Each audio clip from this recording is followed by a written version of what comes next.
Friends, in this class of mine, I shall be taking up the book of Thel. The book of Thel by William Blake. The book of Thel is a prophetic book. But what exactly do we mean by a prophetic book? By a prophetic book, do we mean a poem which is in a way connected with prophecy? And prophecy is something which has a connection with religion and Christianity, perhaps, to be precise. But William Blake's The Book of Thel is perhaps a different kind of a prophetic book, because this is a poem where Blake has treated his subject by using a myth which is a personal myth. In other words, William Blake has created his own myth in this poem. The Book of Thel was etched and published in 1789, and in the same year, Songs of Innocence was also published. But Songs of Experience was published 5 years later in 1794. Together, Songs of Innocence and Songs of Experience present Blake's philosophy of innocence and experience, Blake's philosophy of evil and good, Blake's philosophy of the accommodation of the opposites. Well, we may note that in the Book of Thel, Blake already introduces this particular philosophy of the accommodation of opposites. Or rather, we may say that Blake here redefines the evil and seeks to introduce the theme of the wholeness of life. Life will be incomplete, life will be meaningless without either the evil or the good. In other words, both the evil and the good are necessary, as both innocence and experience are necessary to make life complete. Without experience, innocence ultimately will seem to be meaningless. Similarly, evil or all that is apparently evil is necessary to make a complete experience of life. In fact, there is nothing which we may call necessarily evil. Nothing is necessarily evil. Evil, in fact, like all other things, is a construct of the human mind. The book of Thel, if we summarize the poem, will sound like this. Thel and her sisters live in the vale of Har. The other sisters are all shepherdesses. They go to the field to do their work, but Thel refrains from doing anything because she is afflicted by a sense of remorse, a sense of frustration, and her frustration and remorse are the outcome of the belief that life is transitory. Nothing will stay, nothing will remain in this life, and therefore any work, any experience, any venture, any effort to take up any project will be meaningless. Thel is afraid of experience. Thel is afraid of participating in life. And therefore, she has decided to choose seclusion. She has decided for herself, taken for herself a secluded life, a lonely life. Because togetherness, companionship have no meaning for us, for her. For her, companionship has no meaning. Now, Thel is persuaded by first the lily, and then the cloud, and then the worm. The lily comes and tells Thel that she too has a very short span of life. She knows when she blooms in the morning, she knows that in the evening she will dry. Her petals will drop. And still, she rejoices in giving her fragrance, in giving all that she has to the world. And that is perhaps the worth of her life. The cloud comes and the cloud says that the cloud is also something which will soon be dissolved into rain. The span of its life is also temporary.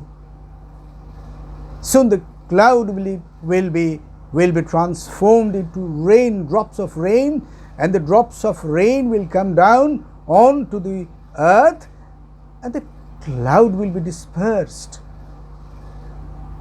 But the drops of rain will make the land fertile, and the fertile land will produce new trees and flowers and leaves. The rains will drench the flowers, and the drops of rain will remain on the petals of the flowers. That will be the worth of the cloud.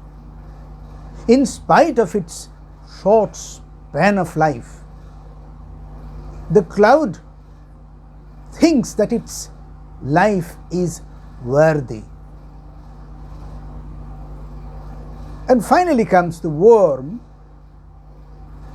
The worm tries to persuade Thel by saying that it is the meanest of mean objects on earth, and still it does not think that its life is unworthy, because it can feel the love of its mother, the clay, the clod of clay, and it also does its work, the small work that it is perhaps assigned by God to do. And the clod of clay and the worm together invite Thel to come and enter into the experiences of life. But Thel is afraid, and Thel refuses to listen to them, because she has her argument that ultimately life will end. Ultimately, life will come to naught, and therefore all the work will have no meaning. Now, through the character of Thel, perhaps, Blake wants to demonstrate a very singular truth in life. The worth of life lies in participation, irrespective of its span. One who refuses to participate in life actually is a dead soul. In spite of its being clinically alive, it has a dead soul, a dead existence. So life means activity. And then again, Blake tries to show in his poem that evil, experience, darkness are all needed to make life a whole, to have a complete circle of life. So this is the brief summary of the poem. And now I shall take up some more important issues of the poem one by one.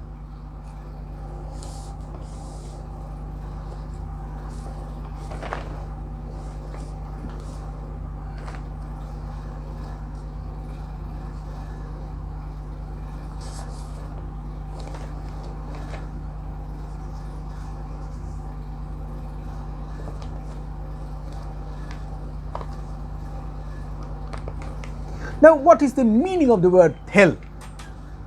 Thel is a word which is connected with Thelos. Thelos, which means will. And in Blake's poem, the will means one of the positive dynamics of life. The will to live, the will to work, the desire, the intense desire to participate in life. Thel does not have this will.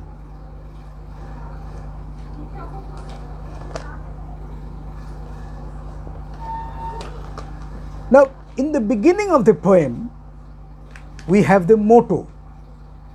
Now, I shall read the motto and try to discuss it. Now, this is the motto.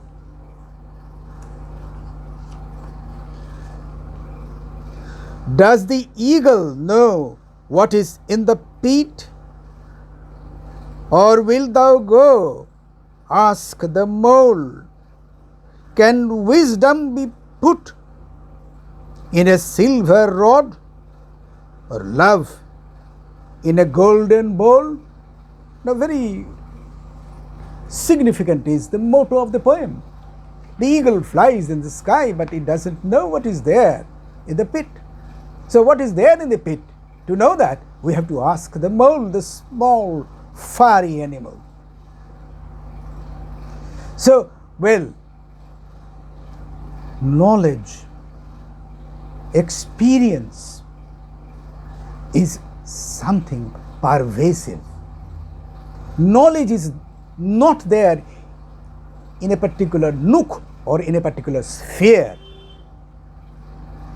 Knowledge is there in all the shades, in all the corners, in all the spheres of human existence and human experience. So, we need information both from the eagle and the mole, both from the sky and the whole. And well, wisdom is not there only in the church. Now look at the last two lines of the motto. Can wisdom be put in a silver rod, or love in a golden bowl? The silver rod and golden bowl, well, they refer to the church perhaps. So in religion, well, we have to understand, we have to know, we have to remember that Blake was not a conventional Christian, and therefore he says that, well, knowledge or divine knowledge, what we call divine knowledge, the final knowledge, the sublime knowledge, the ultimate knowledge, what we call, well, that is not there in the church alone. That is there perhaps in the experiences of life, which Thel refuses to embrace. And then we shall point out her, the veil of her. Thel and her family lives in the veil of her. But what is her? We have to know that. And her, you see, is an Edenic paradise. Her is the Edenic paradise, and which is perhaps in the memory of man, and well, where the rain feeds the flower and the clod of clay feeds the worm. So this is a different kind of a heaven in Blake's imagination. This is a heaven where rains feed the flowers and clod feeds the worms, where the most beautiful and the so-called mean all have their participation, all have their importance, all have their works to do. So this is the well of her. Well, the Edenic paradise, which is lived in the memory perhaps. And a few more words about Thel. Thel has to be taken as Beulah spirit. Now please note this, Beulah. The spelling will be B-E-U-L-A-H,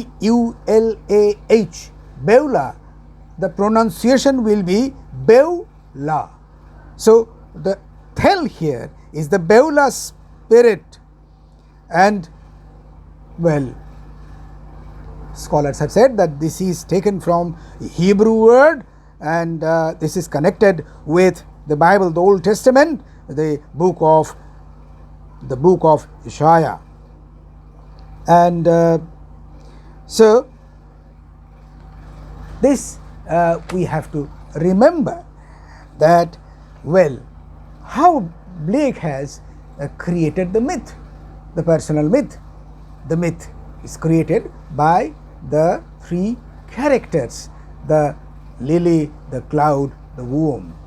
Now, well, we are reminded of another thing that, well, in his creation of myth, Blake is perhaps we can connect Blake with Shelley and Keats, especially Keats. Keats and Shelley, both they create their nature myths. And here, in his own way, Blake has created his nature myth. Now, another thing perhaps we have to point out, this is that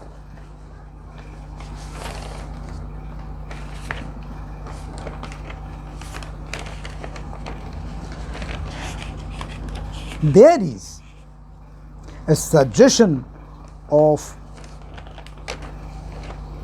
sexuality. So, in the book of Thel, the character that is Thel is afraid of participation in life, and it has been suggested by some critics that the invitation of the clod to Thel to enter into the whole is an indirect invitation to Thel to experience sexuality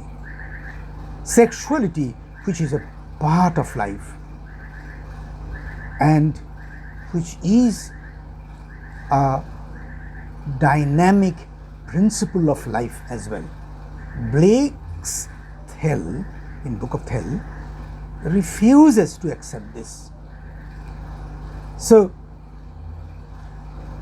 sexuality is a part of living, and Thel's refusal to accept this